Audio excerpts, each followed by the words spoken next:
Halo teman-teman, selamat datang di channel Bang Zah. Jadi di video pertama ini, atau video pertama saya akan membacakan atau menceritakan alur cerita anime yang berjudul Nanbaka. Anime ini berlatar di sebuah penjara terketat dan tertangguh yang pernah ada. Di sana diisi oleh narapidana kelas kakap dari berbagai tempat yang tidak bisa dikurung di penjara biasa. Itulah penjara Nanba. Di sana terdapat salah satu sel nomor 13 yang diisi oleh para tahanan super. Mereka telah melarikan diri dari penjara-penjara mereka sebelumnya dengan tingkat kesuksesan 100%. Karena itulah akhirnya mereka dikirim ke penjara Nanba. Para tahanan sel 13 yaitu Jugo, seorang tahanan spesialis kunci yang telah menghabiskan hampir seluruh hidupnya di dalam penjara. Kedua, Yuno, penjudi yang memiliki bakat alami. Ketiga, Nico, seorang otaku yang memiliki kegilaan aneh terhadap obat-obatan. Dan yang terakhir adalah Rock, berandalan yang suka berkelahi dan suka terhadap makanan. Setiap kerjaan mereka hanya membuat keributan dan membuat masalah dengan Hajime Sugoroku yang menjadi pengawas bangunan itu. Hajime juga mati-matian berusaha agar para tahanan tidak kabur dari sana.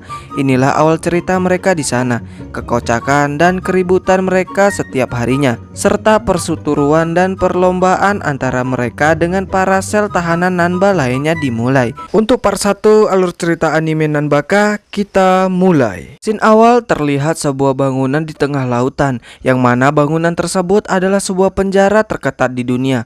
Itu karena para tahanan di sana adalah orang-orang dengan kasus kriminal terbesar, dan para tahanan di sana mempunyai keahlian atau kekuatannya masing-masing.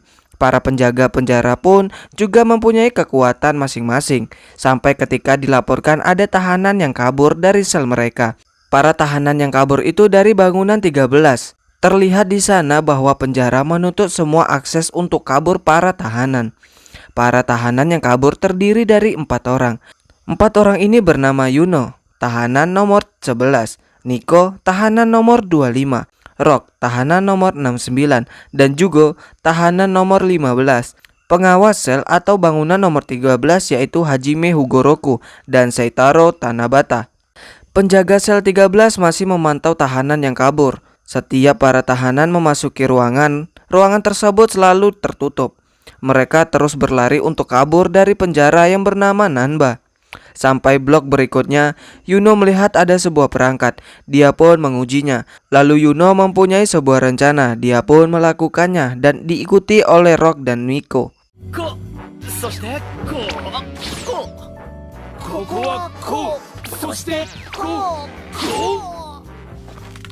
Sampai ketika mereka tumbang, namun tidak terjadi apa-apa kepada mereka. Itu karena Jugo telah mematikan perangkap laser tersebut. Kemudian mereka melanjutkan pelarian mereka. Namun jebakan berikutnya datang lagi, yaitu 2 tembok yang akan menghimpit mereka. Namun Jugo melihat pintu di atas sana.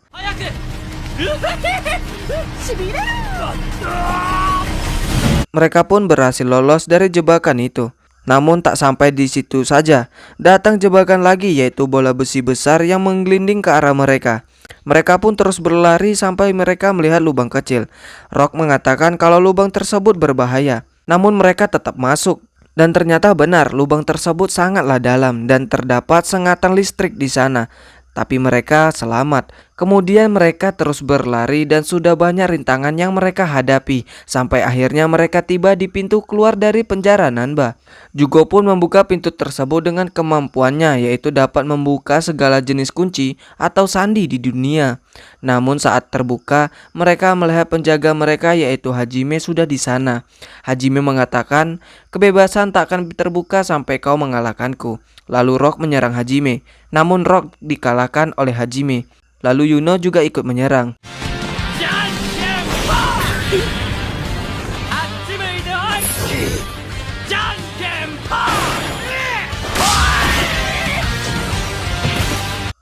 Yuno pun juga dikalahkan oleh Hajime. Saat giliran Nico menyerah duluan. Dan kini tinggal juga seorang.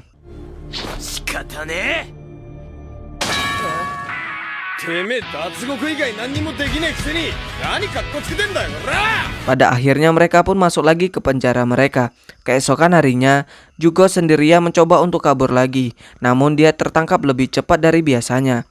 Jugo bercerita kepada temannya kalau saat dia kabur tadi dia melihat seorang gadis datang berkunjung. Karena mereka sudah lama jomblo, mereka pergi ke ruangan pengunjung untuk melihat gadis tersebut. Saat di sana ternyata gadis itu sedang mengunjungi Hajime. Jugo mengira gadis itu pacar Hajime, namun gadis ini rupanya adik dari Hajime. Hajime juga mengatakan kalau adiknya yang bernama Hitoshi Sugoroku adalah seorang pria. Mereka pun terkejut. Lalu scene berpindah yang mana ketua atau kepala sipir penjaga di sana datang. Kepala sipir ini bernama Momoko Yakushiki. Dia seorang perempuan. Lalu Momoko menyuruh bawahannya untuk memanggil Hajime ke kantornya. Saat tiba, Momoko mengatakan kepada Hajime untuk berhati-hati atau mengawasi tahanan yang bernomor 15, yaitu Jugo. Jugo merupakan anak dari tahanan bernomor 610, yang disebut sebagai buronan abadi. Berpindah ke Jugo yang sedang bercerita kepada Hitoshi kalau dia dapat membuka segala jenis kunci di dunia ini. Lalu Hitoshi bertanya, kenapa benda yang ada di leher, tangan, dan kaki Jugo tidak dilepasnya. Jugo menjawab kalau itu dia tidak bisa membukanya. Lalu Jugo mengingat kalau benda itu ditaruh saat dia tertidur. Jugo tidak mengetahui pasti siapa yang memberikan benda itu. Namun dia melihat dengan samar-samar benda itu ditaruh oleh orang yang mempunyai bekas luka di lehernya. Jugo bergumam kalau dia telah dikirim ke beberapa penjara di seluruh dunia. Namun dia tidak menemukan orang yang mempunyai luka seperti itu. Di sana juga Jugo berencana untuk mencari pria yang Jugo maksud. Saat urusan Hajime dengan Momoko selesai, Hajime pergi. Saat Hajime pergi, ternyata wajah garang Momoko. Dia menyukai Hajime. Keesokan harinya, Hajime mengabsen sel nomor 13. Saat Hajime sedang mengabsen, hanya Jugo yang tidak terlihat. Lalu Hajime pergi untuk melihat CCTV. Namun saat melihat di sana Hajime mendengar suara dengkuran. Saat dilihat ternyata Jugo tertidur di ruangan petugas malam.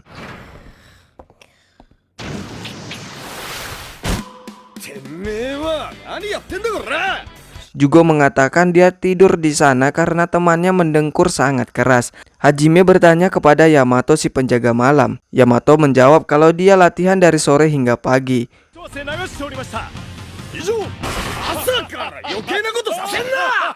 Lalu Hajime mendatangi sel 13 karena ada pekerjaan untuk mereka, yaitu pengrajin kayu. Rock dan Jugo ditugaskan untuk membuat lemari, sedangkan Nico dan Yuno memahat dan mengukir kayu. Tak lama kemudian Hajime datang untuk melihat hasil kerja mereka. Nico yang sudah selesai, ternyata dia malah membuat ukiran robotan.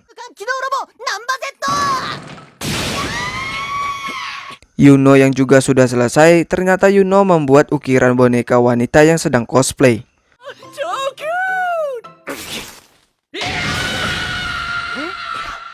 Kedua orang itu pun juga selesai. Saat melihat Hajime memuji mereka, Jugo mengatakan kalau lemarinya juga ditambahkan sebuah mekanis.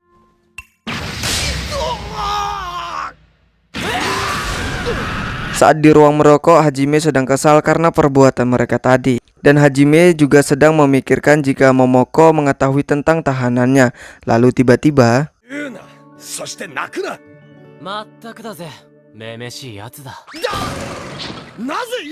di sini untuk pertama kalinya Jugo dan Hajime mengobrol santai dan cukup lama. Lalu scene berpindah yang mana Hajime mendatangi kantor sipir. Di sana juga terdapat para penjaga bangunan sel. Sebelum Hajime masuk, Momoko sudah berdebar-debar aja tuh. Lalu masuklah Hajime. Di sana Hajime mengatakan berkas tentang gedungnya. Lalu terjadi adegan lebay di sana. Saat Momoko sedang gembira, tiba-tiba bawahannya menyerang Hajime, yang mana dia mengira Hajime telah kasar kepada Momoko karena menjatuhkan kertas itu di mejanya. Karena tidak terima, Hajime pun memberikan pelajaran kepada bawahan itu. Di sana Hajime menceritakan semua tentang para tahanannya. Pertama Nico, dia tertangkap sedang membeli narkoba. Para dokter menemukan beberapa alergi makanan dan penyakit misterius padanya. Namun saat dalam pengobatan dia kabur. Dia kabur karena membenci rasa obat yang pahit dan jarum suntik. Tapi di penjara Nanba dia sangat senang karena dia diberikan obat sesuai dengan rasa yang dia inginkan. Bahkan dia menantikan sebuah perawatan dan pengobatan. Lalu yang kedua Rock. Dia dikirimkan ke pusat rehabilitas remaja. Itu karena dia memulai kerusuhan geng di kota dan memiliki alasan jelas untuk kabur dari penjara. Dia selalu kabur dari setiap penjara karena makanannya yang sangat buruk. Namun dia berperilaku baik di sini karena senang dengan makanan di sini. Lalu yang ketiga, Yuno. Yuno juga dikirim ke pusat rehabilitas remaja karena mengunjungi kasino bawah tanah. Dia masih belum pulih dari ketagihan berjudi. Alasan Yuno kabur dari penjara adalah karena seorang wanita. Dia kabur karena punya janji kencan. Dan yang terakhir yaitu Jugo. Dia tertangkap karena pencurian dan dikirim ke pusat rehabilitas. Tapi dia melarikan diri saat itu juga. Dari mereka berempat jugalah yang paling sering tertangkap. Dia adalah tipe tahanan yang harus dipenjara di sini. Jugo kabur dari setiap penjara karena sekedar hobi. Lalu keesokan harinya saat Seitaro berjalan, dia bertemu dengan Hajime. Di sana Seitaro menangis dan mengadu kepada Hajime kalau dia selalu dipermainkan atau dibully oleh para tahanan sel 13.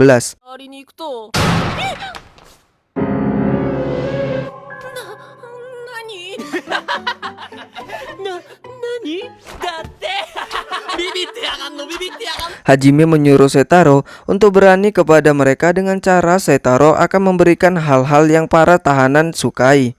Saat di sel 13, mereka mendengar kalau ada tahanan baru yang akan masuk ke sel mereka. Tak lama kemudian, Hajime datang dengan membawa tahanan baru itu.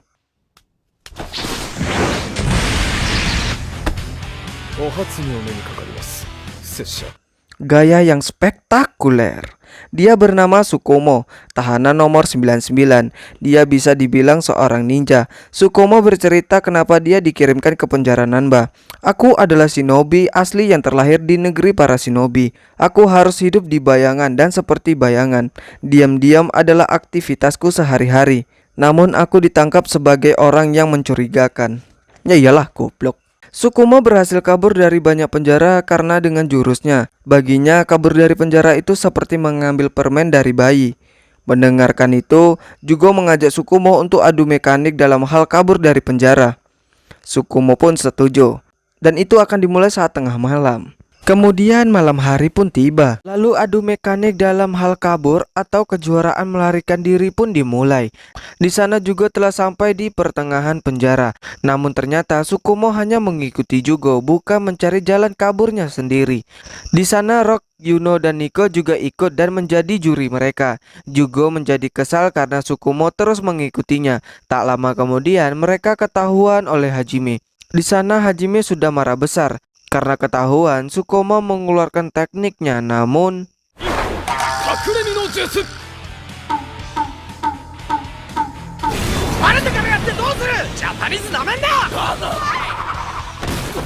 tak habis di situ saja. Tsukumo mengeluarkan jurusnya lagi, namun lagi-lagi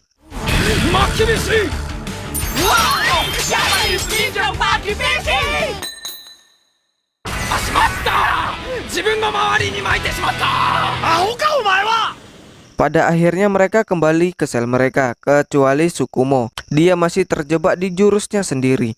Berpindah ke rapat para ketua penjaga gedung. Di sana mereka rapat tentang perlombaan Nanba untuk acara tahun baru. Setiap penjaga gedung akan ikut dan tahanan mereka juga. Setelah selesai, lonceng yang menandakan tahun baru pun dibunyikan. Di sel 13, Yuno mengusulkan untuk mencoba melarikan diri di tahun baru itu. Lalu berangkatlah mereka. Keesokan harinya acara perlombaan tahun baru pun dimulai. Di sana Satoru mengatakan kepada para tahanan jika mereka bisa memenangkan semua perlombaan, setiap tahanan akan mendapatkan barang apapun yang mereka inginkan. Kemudian acara pertama pun dimulai. Acara pertama adalah Kakizom. Kakizom adalah menulis kaligrafi dengan kata selamat tahun baru. Peserta dengan artistik tulisan paling bagus akan menang. Lalu Hajime dan Yamato pun maju. Singkat cerita, mereka pun menang dengan skor tertinggi dan lanjut ke perlombaan kedua, yaitu menumbuk mochi dan daruma. Acara ini membutuhkan kekuatan dan stamina. Peraturannya mudah. Jika mochi selesai, menjadi pemenang, tapi jika Darumanya roboh akan kalah. Bagi yang tidak mengerti, wajah besar yang berisi mochi akan ditumbuk hingga padat. Namun di bawah wadah mochi terdapat 3 balok bulat. Satu orang menumbuk mochi dan satu orang lagi menjaga balok dari serangan seseorang yang akan merobohkan balok atau Daruma. Babak pertama adalah gedung 5 sel 8 melawan gedung 13 sel 13. Lalu Yamato dan Rock yang menjadi perwakilan dari gedung 13 sel 13. Yamato bagian menumbuk mochi dan Rock menjaga Daruma. Tak lama kemudian Daruma Rock pun tumbang satu blok dibuat lawannya yang bernama Liang. Cerita sedikit, Rock dan Liang saling kenal karena mereka pernah satu sel. Lalu terjadi pertarungan antara Rock dan Liang.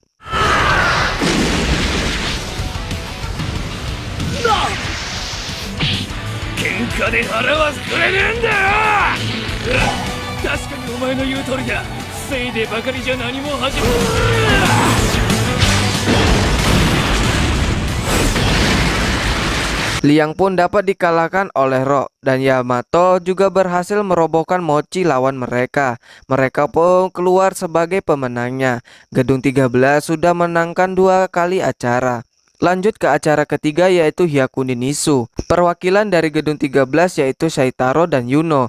Aturan untuk Hyakunin Isu atau disebut sebagai Karuta sangatlah mudah. Acara ini membutuhkan mental kuat dan konsentrasi. Penjaga gedung 3 Kizimitsuba melawan penjaga gedung 13 yaitu Saitaro Tanabata. Dan dari gedung 3 sel 6 tahanan nomor 3 dan 82 yaitu Troyes dan Honai. Dari gedung 13 sel 13 tahanan nomor 11 yaitu Yuno. Lalu pertandingan pun dimulai. Di awal Saitaro memukau lawannya karena Saitaro mengambil kartu dengan kecepatan yang luar biasa. Saitaro pun menjadi pemenang. Kemudian berpindah ke Yuno yang belum mengambil satu kartu pun dari lawannya. Dia terus terpojok oleh lawannya.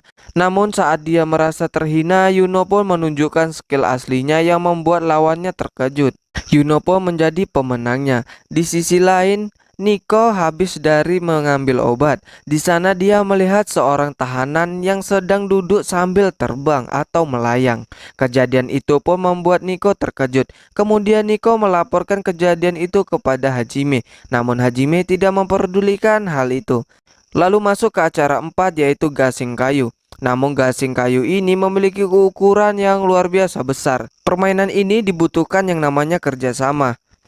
Putar gasing di tengah arena. Gasing yang mendorong keluar arena atau menghancurkan yang lain akan menang. Perwakilan gedung 13 yaitu Hajime dan Nico. Mereka melawan gedung 5 sel 8 yaitu Samon Goku dan nomor 58 nomor 71. Nomor 58 adalah orang yang dilihat Nico tadi. Kemudian Nico menggeret Hajime masuk ke arena.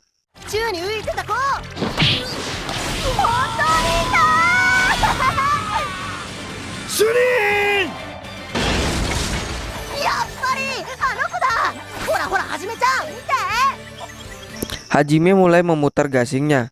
Setelah diputar, Hajime bertarung melawan Goku dan Nico juga bertarung melawan tahanan nomor 58 atau Upa.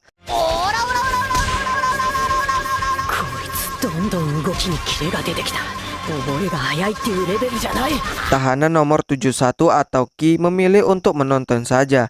Hajime yang masih bertarung dan pada akhirnya Hajime pun menang dengan menghentikan atau melemparkan gasing lawannya. Dan di sisi lain Nico bertarung dengan kekuatan sihir atau Ki.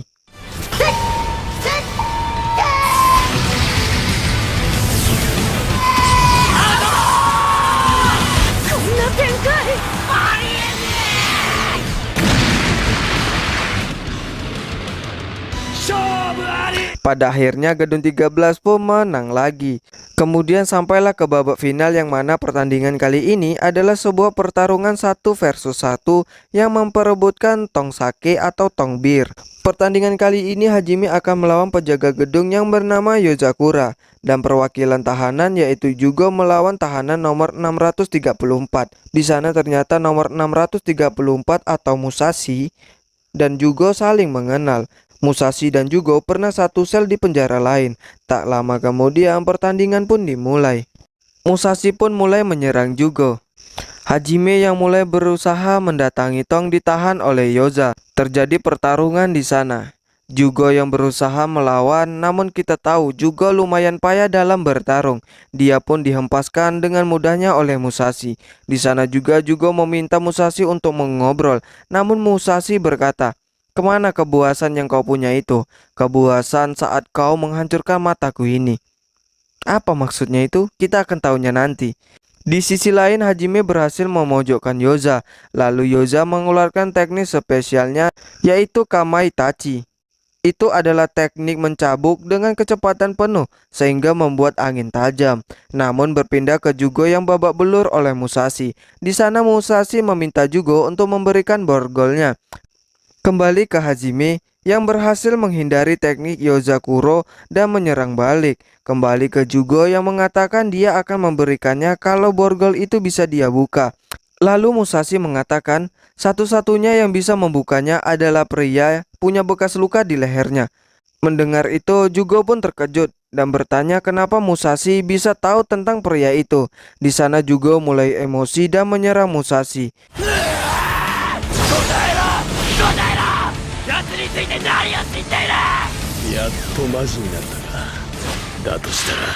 Kemudian Musashi mengeluarkan api dari tangannya dan menyerang Jugo sambil berkata, "Aku akan beritahu jika kau bisa mengalahkanku." Kejadian itu membuat semua orang di sana terkejut. Musashi yang mengeluarkan api disebut dengan pembakaran spontan. Itu saat tubuh manusia meledak menjadi sebuah api. Jugo yang melamun tiba-tiba